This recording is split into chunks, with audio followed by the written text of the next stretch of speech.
I ended up fighting some kid's uncle. And this was like a proper fight. This wasn't just like, hold him down till nurse dates you fight. This is like street fight. And until I pulled the taser out, that's when he finally backed down. But it's just like, I didn't want to do that. But I didn't have any other options. It was my job. This is the only line of work I'd ever had.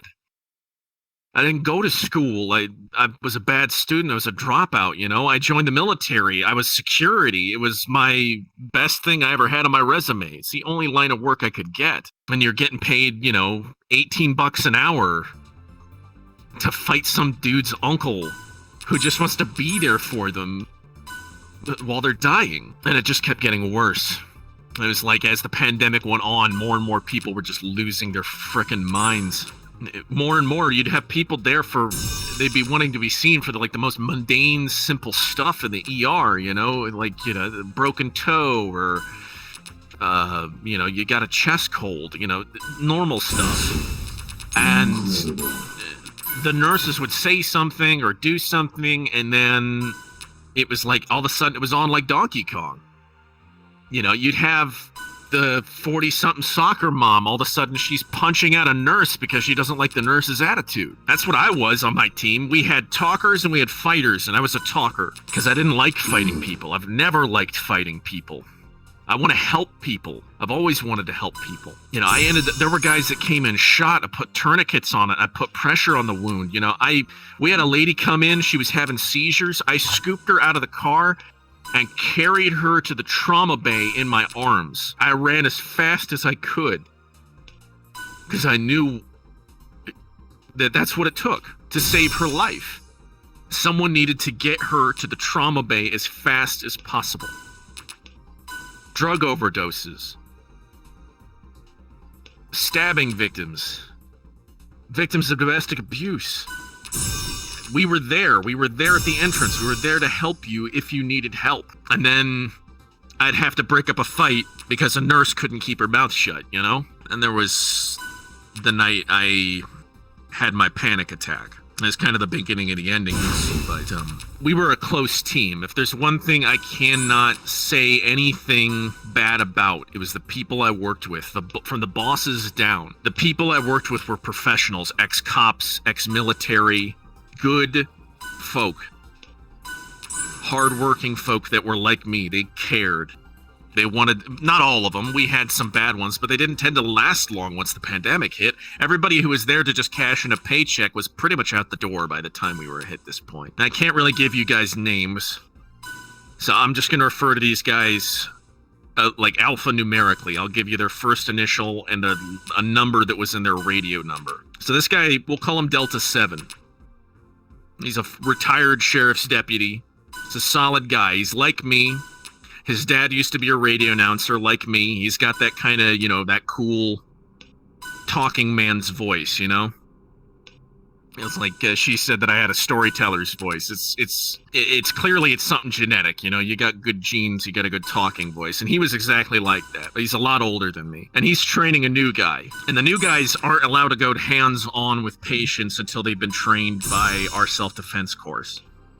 So until you've been properly trained, you can't put hands on a patient. We get a pretty routine call coming in. The local Metro Police are bringing this guy in on an ambulance, and that's not anything different. We get that all the time. But one of my buddies who's a paramedic who works for the local fire department, he tells us, hey, don't let the cops leave. This guy's trouble. Well, of course, as soon as they get him here, they offload him on us and the cops are gone. So this guy is built like the frickin' Rock, all right? This mental patient that they've brought in. Turns out later, I think he was on bath salts or something, but they say he's a mental patient. And I don't know exactly what happened because I was in a car outside. I was patrolling the parking lots. A few minutes after this guy gets here, we get called, code red, code red, code red, and it's the frickin' rookie that's calling. And a code red is an all call. It's a drop all your shit, get there now, we have a problem. So I pull up to the back of the ER, I hit my badge reader on the door. It doesn't read. I tear the back doors open with my bare hands, break the motors, run to the room that they're at, And there's Delta 7, and his arm's fucked up. This motherfucker threw him into the wall and dislocated his shoulder. And he's just laying there broken. And I grab this piece of shit, and I throw him up against the wall, and he's just screaming at me, and I'm just screaming at him, and I'm by myself. His hands are around my throat. I've got his arms locked down against my chest so he can't put pressure on my throat. He's trying to kill me. And I'm just telling him to stand down, stop it, stop it. That's all I'm screaming at him. And then like a blur of lightning, here comes Zulu 9. He comes up and he puts this guy in a choke lock and forces him down onto the ground. And then here comes the rest of the team. And we hold him down on the ground, and we'd never done this before. We actually put the nylon restraints. We had some people call them leathers. They're nylon restraints. They're like impossible to get out of. They got handcuff locks on them, the whole 9 yards. We put the nylons on him, and then we put him on the bed, and then when we secure the restraints to the bed. And I leave the room, and I get on the radio, and I tell command that we're secure, that we got him restrained, and that Delta 7 is down. And I could feel my chest is getting tight. But I just been in a fight. This guy is just trying to choke me out. We're kind of trying to calm down, and then they call and they say, we got a COVID escort. It's been waiting. We got to get somebody up there now. And of course, I don't hesitate. I'm like, I'm on it. I go. So I go up to the ICU, and I'm there for the COVID escort. And then that head nurse, is just like, where the fuck were you? Where the fuck you been? We've been waiting 20 fucking minutes. And I keep my cool. I tell her, look, we've been in a fight. We had one of our guys is down. He's hurt. We needed a minute. I'm sorry. All right, we're sorry. But something just happened. Let's get the patient moving. So we get the patient moved down to a floor. And then I'm walking away from it. And that tightness in my chest this whole time is just getting tighter and tighter and tighter. And it's getting harder to breathe. And as I'm walking away, here comes the night lead nurse. And he looks at me. He says, Jester, you okay? And as I'm trying to say that I'm fine, I don't know what happens. Next thing I know, I'm waking up and I'm looking at the ceiling. And I'm crying. And I can't breathe.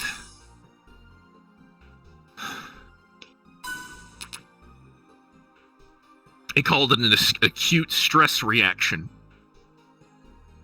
It's something that comes with PTSD, I'm told. They took my ass down to the ER, my big 6'4", 265-pound ass in a wheelchair, down to the ER. They pumped me full of Ativan to calm me down, and here comes Delta 7 walking in. I guess they gave him pain meds, his arm's in a sling, and I have another panic attack. Just seeing him just triggered that image all over again. Seeing him just lying there, crumpled.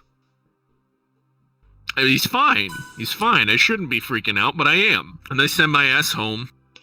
They give me some time off. I go see a counselor. It's happened to cops. It's happened to soldiers. You just have that freak out moment where you can't function anymore.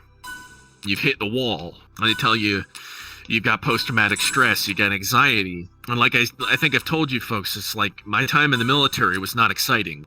I never left the States. I never went overseas. I never saw combat or anything like that. So to be told that just from being a security guard at a hospital that you've developed PTSD and anxiety, it was like they were speaking a foreign language to me. It's like you don't think that can happen to you. And then while all of this is going on, you've got all the deniers, you've got the fucking Karens who won't wear a mask, you've got the dudes coming in telling you that it's all a hoax. And then the vaccine comes out, and it gets worse. You get more of these freaking deniers. And then the nursing shortage hits, and then the ER wait times go through the freaking roof, man. They're completely out of the ballpark for what they used to be. You know, a bad night used to be like an 8-hour wait. Now you've got 12, 18, 24, 32-hour waits.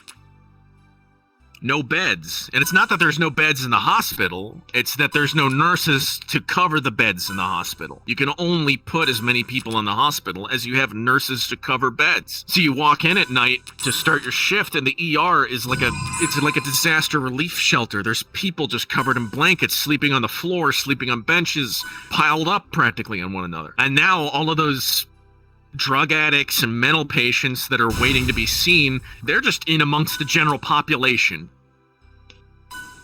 And now we're legitimately stopping street fights in our own ER lobby.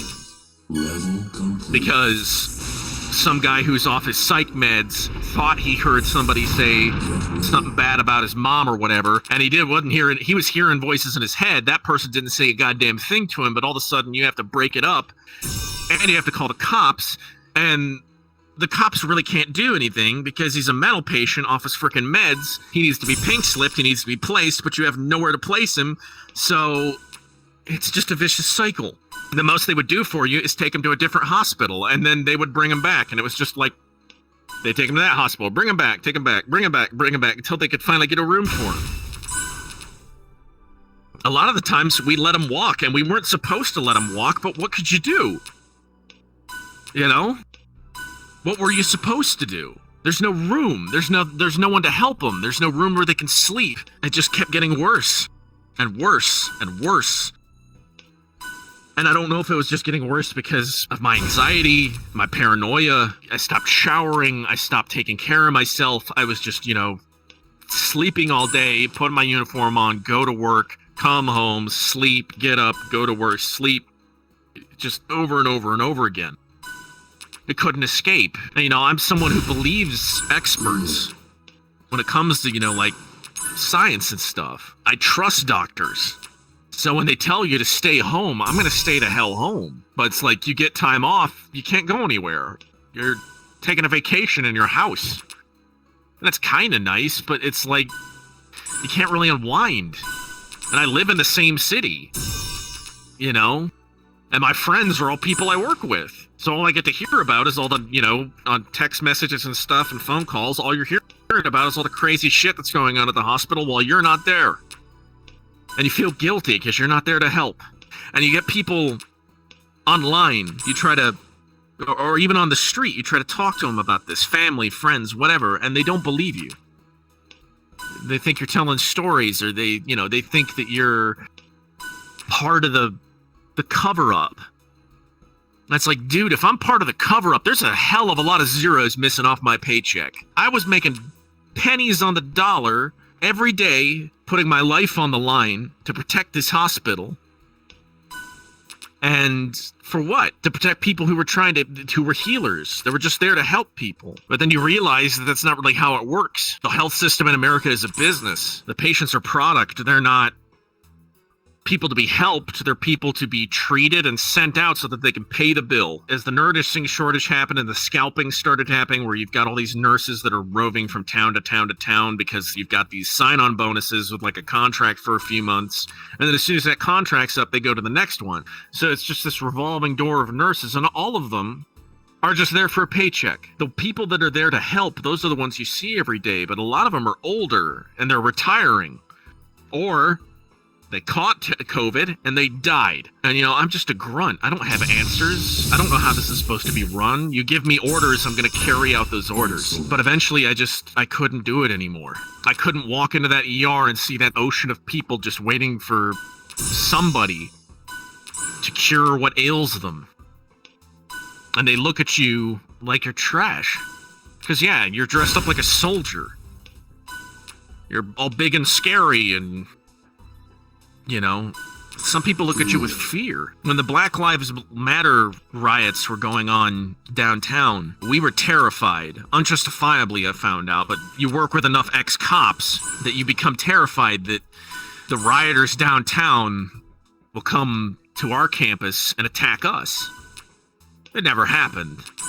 But that's the kind of fear you have. Because you're dressed like authority. A lot of these gangbangers, they don't see a badge. You fit the look to them, you're the law. Even though I was nowhere near a cop.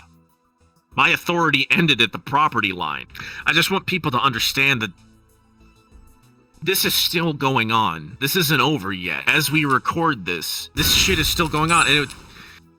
And it's not just isolated to my hospital that I worked at. You know, I told you that I was part of a naval medical unit. I have friends that work in hospitals all across the country. The wait times, the violence, it's all there. But it can't be talked about because you can't give specific instances or, you know, this or that or the other thing. And usually it's HIPAA. But HIPAA just keeps you from telling people specific, you know, I can't give you names, I can't give you dates, I can't give you anything like that, because then that would be a breach of someone's private medical information. And a lot of assaults that happen in hospitals, they don't go to court. They don't see the light of day in a court because, oh, yeah, grandma scratched the eyes out of a nurse, but she's got dementia, so sorry. So it never sees the light of day of a courthouse. Most of the ones that we dealt with that ended up going to court were guys that were visitors that assaulted somebody on our property, you know? But this is still going on. The wait times, the nursing shortage, the people that come into these ERs and try to tell medical professionals how to do their jobs, or that they're wrong, that they're somehow part of some massive conspiracy. And that's not what it's about at all. Somehow it became a political issue. And it should have never been a political issue. America united and fought off the polio virus with a vaccine. They united and fought off the Spanish flu. We used to do that. When a medical problem spread across the country, we would unify. But this time we didn't. Somehow, this virus that can infect anyone. And yeah, it's not as deadly as we thought it was initially. But to a specific group of people with breathing issues, the morbidly obese, the elderly, it is incredibly dangerous to them. People with compromised immune systems, it's incredibly dangerous for them. And yeah, you might just get unlucky and be that one in a million who catches it, even though you had nothing wrong with you. It takes you. I was one of the nurses, not at the hospital I worked at, but there was a hospital not too far from ours. There was a nurse. She was perfectly fine, healthy, no medical issues. She caught it, she died. And it was early on. Now, you know, we have treatments. It's much more survivable. But it is only survivable if you trust in doctors, if you trust in nurses, and you get the shot. Get the booster even. Not because it's gonna put microchips in your bloodstream. They don't need to put microchips in your bloodstream. You have a smartphone. You have the most sophisticated tracking device ever devised in your pocket 24/7. Anybody can hack that son of a bitch, know where you are, what you're saying, what you're doing. In matters of boot making, defer to the cobbler. When it comes to specific things, you defer to the people that specialize in that specific thing. You don't defer to your politician, you don't defer to the bread maker, you don't defer to anybody who isn't a part of that expertise, that expert field. So if a doctor tells you that there's a highly infectious virus and this vaccine can help you not die from it, you should listen to him. Because he's not a politician, he's an expert. I think it makes sense. But I'm the crazy one. I tell family these kinds of stories, and they look at me like I'm lying. And they look at me like I'm telling tall tales. And I get it. I was an imaginative kid. I was the boy who cried wolf when I was a little boy, but I'm not a little boy anymore. I'm 32 years old. I've had a hard life. I've seen real shit. I have no reason to lie about any of this. I tell people these stories to try and help. To try and help people understand what is going on right now. Yeah, it's freaking terrifying. But you need to listen. If not for your own sake, then for the sake of everyone. Excellent. Level complete.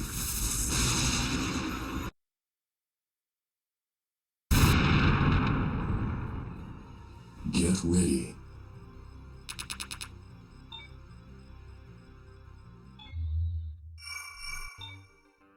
Goodbye.